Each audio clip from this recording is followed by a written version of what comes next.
MrBeast is currently one of the biggest channels on the whole YouTube platform, and with near 110 million subscribers, he is very close to becoming the biggest YouTuber of all time, overtaking PewDiePie's channel.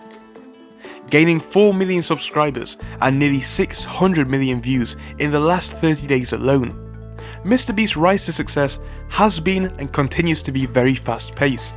With outlandish challenges drawing in tens of millions of views consistently, it's very easy to see why MrBeast has risen to massive success in recent years. But in this video we are going to dig a bit deeper and look at who MrBeast actually is, how it all started, and what his secret formula is allowing him to continually crack the YouTube algorithm. But let's begin with where it all started. Inevitably, we all have to start our channel somewhere. But MrBeast's beginning story is somewhat interesting. He did not start off doing high budget challenges featuring tons of people and tons more cash. His original content was unbelievably far from what it is today. He started his channel under the name MrBeast 6000. Jimmy Donaldson, aka MrBeast, started recording as a school kid. Now honestly, his videos at the time were nothing special. They consisted of popular games from the early 2010s such as Minecraft and Call of Duty. These videos were just a standard commentary type which one may expect from a kid doing YouTube at home, as Jimmy simply spoke over the gameplay hoping that this would start to garner some traction. And honestly, it didn't do too awfully. He gained about 1,000 subscribers in the space of 2 years. A milestone which seems minor compared to MrBeast of 2022, but a key milestone nonetheless. Now fortunately for Jimmy, he was able to see that this generic gaming style of content was not the path to success, and as he grew older, he was able to switch his content style up, spending less time behind the camera recording and more time in front of it being filmed.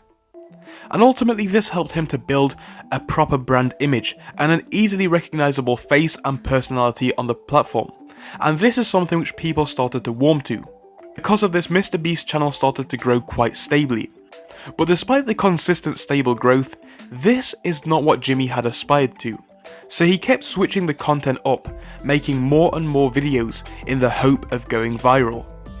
And surprisingly enough, this worked.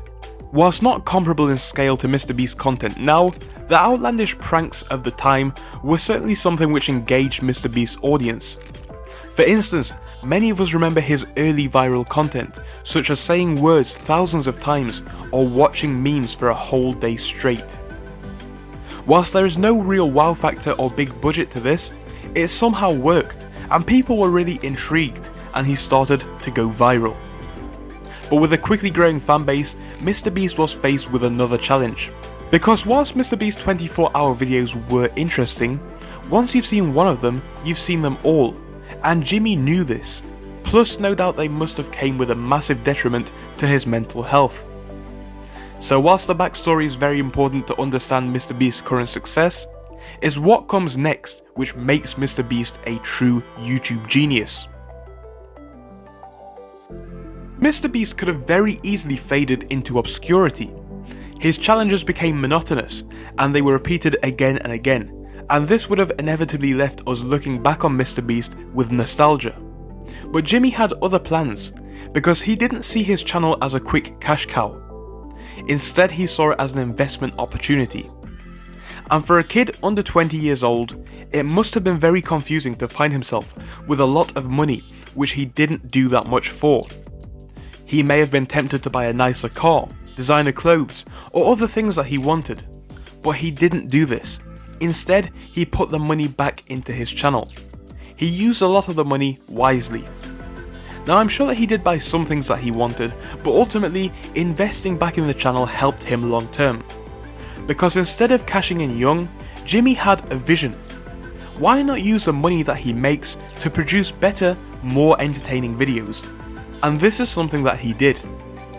Most notably, the earliest styles of what we would call MrBeast's now infamous content emerged in mid-2018, where we saw MrBeast challenges start to grow in magnitude and budget.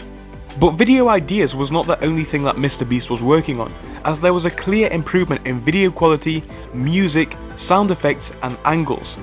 And all of this helped to grow his channel further, Because if you watched our video on Beluga and how he grew his YouTube channel, you will know that there are profound effects which come with using better audio and sounds. And this is what MrBeast knew. Now you have to remember, whilst this is commonplace now, this was back in 2018, and some of these tactics were very pioneering. Now looking back from 2018 to now, not that much has changed. Whilst I am sure that Jimmy makes a sizable sum, and rightly so, he has said in the past that most of the money that is made by the MrBeast channel goes back into the MrBeast channel. And in 2022, this really does show, as you can see an almost linear correlation to how MrBeast content has evolved.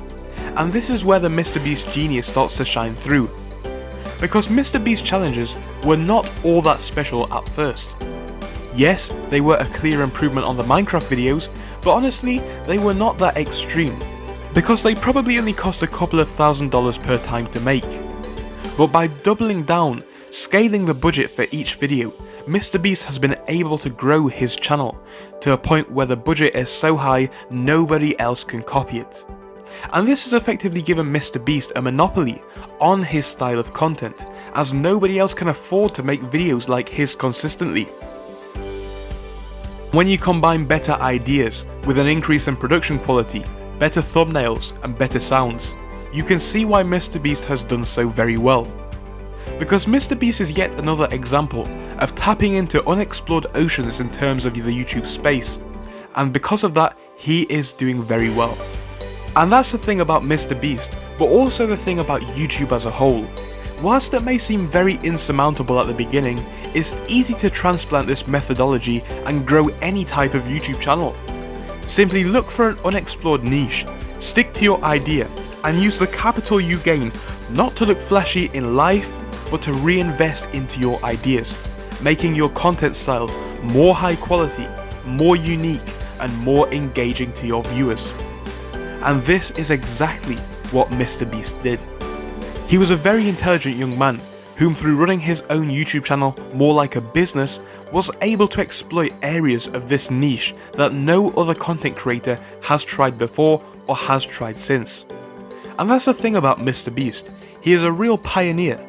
He's still experimenting with new content styles to this day, always trying to push the boundaries. There is no better a testament to Jimmy's content than the amount of content creators nowadays who try to outright copy his video challenges. But following the pack is not something that Jimmy did. He is now a YouTube icon, and with just another 3 million subs to go, he will likely soon be the biggest YouTuber of the channel. And ladies and gentlemen, this has been the story of MrBeast, a YouTuber who through scaling his channel over time was able to grow one of the most iconic content styles on the whole platform. So as usual, tell me what you think to this one. What did you think to this video topic? I thought it was quite a good idea, and I think it's something which you guys will have enjoyed. So do let me know in the comments. Now if you haven't seen our video on Beluga, do make sure to go and watch that one, because he is another YouTuber whom through exploring niches was able to grow a huge channel in a very short amount of time. But that is it for this one. Do make sure to join us again next week. We're going to be releasing another video either Friday, Saturday or Sunday next week. Again, one video per week is what we do. It's usually a very high quality documentary, and next weekend's episode will be on the evil business of dating apps. So make sure to join us for that one. Again, subscribe if you haven't already done so. Other than that, thank you so much for joining, and I'll see you all in next week's episode.